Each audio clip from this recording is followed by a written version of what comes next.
010449. Prodi Manajemen Pendidikan Kristen, semester 3, grup B, mata kuliah teori sistem dalam pendidikan.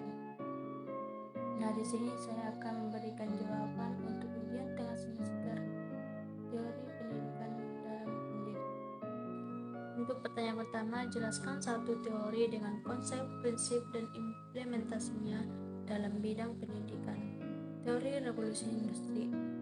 Teori revolusi industri mengacu pada perubahan mendasar yang terjadi dalam produksi, teknologi, dan organisasi ekonomi yang memicu perubahan sosial. Prinsip utamanya meliputi adanya teknologi baru, peningkatan efisiensi produksi, dan pergeseran ekonomi dari pertanian menuju industri dan jasa.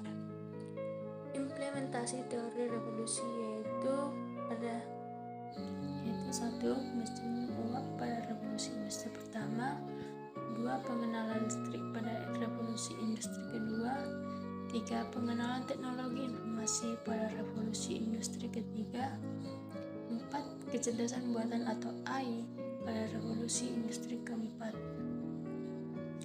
Kemudian pertanyaan nomor 2, jelaskan konsep dan komponen-komponen sistem dengan mengikutsertakan satu contoh sistem. Yaitu konsep sistem 1. Memiliki komponen-komponen terdiri dari berbagai komponen yang saling terkait dan saling mempengaruhi satu sama lain. 2. Satu kesatuan yang utuh, yaitu meskipun terdiri dari berbagai komponen, sistem ini bekerja bersama secara keseluruhan dan memiliki tujuan atau fungsi tertentu yang diinginkan. Yang ketiga, adanya interaksi. Komponen-komponen dalam sistem saling berinteraksi, yang berarti perubahan di suatu bagian sistem dapat mempengaruhi bagian lainnya. Kemudian yang keempat, adanya keteraturan. Sistem memiliki aturan atau pola tertentu mengatur hubungan antara komponen-komponennya sehingga menjaga keseimbangan dan fungsi sistem secara keseluruhan. Yang kelima, adanya hierarki. Sistem seringkali memiliki struktur hierarkis di mana beberapa komponen atau subsistem berada di bawah kendali atau pengaruh komponen atau subsistem lainnya. Yang keenam, saling ketergantungan, yaitu komponen-komponen dalam sistem saling bergantung satu sama lain, sehingga perubahan di satu komponen dapat mempengaruhi kinerja seluruh sistem. Yang ketujuh, tujuan yang terpusat. Sistem memiliki tujuan atau fungsi tertentu yang diarahkan oleh komponen utama atau inti yang membimbing interaksi dan ketergantungan antara komponen-komponen lainnya.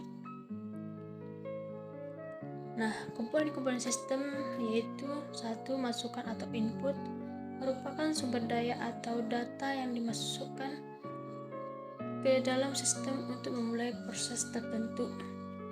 Yang kedua, proses atau proses merupakan serangkaian aktivitas atau langkah-langkah yang dilakukan oleh sistem untuk mengubah masukan menjadi keluaran. Yang ketiga, luaran atau output, hasil dari proses yang dilakukan oleh sistem berdasarkan masukan yang dimasukkan. Yang keempat, lingkungan atau environment merupakan kondisi atau faktor luar yang dapat mempengaruhi operasi sistem, termasuk sumber daya eksternal. 5. Kontrol, komponen yang bertanggung jawab mengatur atau mengelola proses dalam sistem, memastikan bahwa sistem berjalan sesuai dengan tujuan yang diinginkan. 6. Umpan balik atau feedback, informasi yang dikirimkan kembali ke sistem sebagai tanggapan terhadap kinerja sistem, digunakan untuk menyesuaikan atau memperbaiki proses dan kinerja sistem. Yang ketujuh, batasan atau constraint, faktor-faktor yang membatasi atau mempengaruhi kemampuan sistem untuk beroperasi, termasuk batasan fisik, finansial, atau sumber daya lainnya. 8. Tujuan atau objektif, sasaran yang ingin dicapai oleh sistem menjadi panduan bagi seluruh proses yang terjadi dalam sistem untuk mencapai hasil yang diinginkan. contoh sistem pernapasan yaitu proses fisiologi yang melibatkan beberapa organ dan struktur penting, dimulai dari hidung atau mulut sebagai pintu masuk udara ke dalam tubuh. Udara yang masuk melalui faring, kemudian melewati trachea dan akhirnya mencapai paru-paru. Di paru-paru, oksigen dari udara ditukar dengan karbon dioksida dalam aliran darah melalui proses yang disebut difusi darah yang kaya oksigen, kemudian didistribusikan ke seluruh tubuh sehingga karbon dioksida yang dihasilkan oleh metabolisme diangkut kembali ke paru-paru untuk dikeluarkan dari tubuh. Kemudian pertanyaan ketiga, jelaskan konsep, tujuan, dan aksioma teori sistem. Konsep teori sistem yaitu pendekatan analitis yang memperlakukan sistem sebagai suatu keseluruhan yang terdiri dari bagian-bagian yang saling berinteraksi. Teori sistem ini menekankan pentingnya hubungan antar bagian sistem dan dampaknya terhadap keseluruhan sistem. Tujuan yaitu memberikan landasan untuk meningkatkan pemahaman ketika berhadapan dengan sistem dan masalah serta kekacauan yang menyertainya. Aksioma teori sistem. 1. Sentralitas, yaitu sistem terdiri dari dua pasang proposisi, kemunculan dan hierarki, serta komunikasi dan kontrol. Yang kedua, kontekstual, yaitu sistem dipengaruhi oleh keadaan dan faktor-faktor yang melingkupi sistem. Yang ketiga, tujuan, yaitu sistem mencapai tujuan tertentu yang hendak ingin dicapai. Yang keempat, operasional, yaitu sistem berfungsi menghasilkan perilaku dan kinerja. Kemudian kelangsungan hidup, yaitu sistem mampu mendeteksi perubahan dalam lingkungan operasional untuk memastikan keberadaan yang berkelanjutan. Kemudian desain, yaitu sistem direncanakan, dipakai, dan dikembangkan sesuai tujuan. Kemudian informasi, yaitu sistem membuat, memiliki, dan transfer dan memodifikasi informasi. Nah, untuk pertanyaan nomor 4, jelaskan konsep, pelopor, dan implementasi setiap jenis teori sistem dalam bidang pendidikan. Jenis-jenis teori sistem yang pertama yaitu teori sistem umum.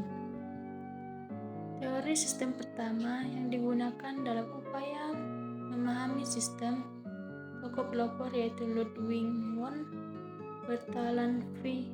Kenneth Boulding, Anatole Rapport, dan Ralph Gerhardt. Pengimplementasinya misalnya pasar. Kemudian 2. Teori sistem kehidupan.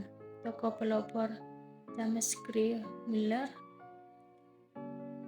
dan kontribusi ilmu biologi dan sosiologi sistem terbentuk oleh komponen dalam dirinya dan pengaruh lingkungan. Pengimplementasinya misalnya sel, organ, organisme, kelompok, organisasi, komunitas, masyarakat, dan sistem supranasional. Yang ketiga, teori sistem matematika. Teori sistem matematika menggunakan model-model persamaan matematika untuk menjelaskan tentang sistem. Tokoh pelopor yaitu Michal de Messerovic, Albert Wayne V. Moore, dan George Civicli. Implementasinya misalnya memahami berat badan ideal. Kemudian yang keempat, teori sistem sibernetika. Teori sibernetika disebut sebagai kontrol teori. Teori sibernetika menggunakan konsep regulasi atau kebijakan dan komando atau perintah dalam menjelaskan sistem. Tokoh pelopor yaitu Norbert Wiener, W. Ross Ashby, dan J. Forrester. Pengimplementasinya misalnya penggunaan CCTV. Kemudian yang keempat, teori sistem sosial, yaitu hubungan antara manusia untuk membentuk elemen struktur. 5. Teori sistem sosial menggunakan hubungan antara manusia untuk membentuk elemen struktural sistem sosial, termasuk organisasi, tokoh pelopor yaitu Talcott, Parsons, dan Nildas Luhmann. Pengimplementasinya misalnya flora, fauna, tubuh, iklim, dan udara. Kemudian yang keenam, teori sistem filsafat atau philosophical system theory. Teori sistem filsafat menggunakan bahasa, konsep ide, dan istilah serta proses dalam memahami sistem. Tokoh pelopor Erwin Laszlo dan Mario Begueroa. Laszlo menekankan bahasa sistem, yaitu konsep khusus dan terminologi khusus. Mario Begueroa menekankan mekanisme atau proses dalam sistem. Pengimplementasinya misalnya suhu udara.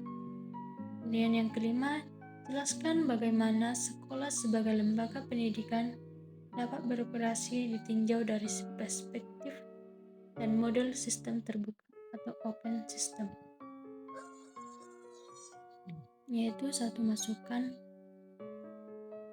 yaitu keseluruhan sumber daya yang digunakan dalam operasional pendidikan. 2. Proses, yaitu berbagai metode dan prosedur yang terjadi dalam mentransformasi input menjadi output. 3. Lingkungan, yaitu kondisi di luar organisasi yang memberikan pengaruh terhadap organisasi. 4. Umpan balik, yaitu saran atau rekomendasi yang disampaikan. Yang kelima, keluaran, yaitu pencapaian langsung yang diperoleh. Sekian dari penjelasan saya, terima kasih.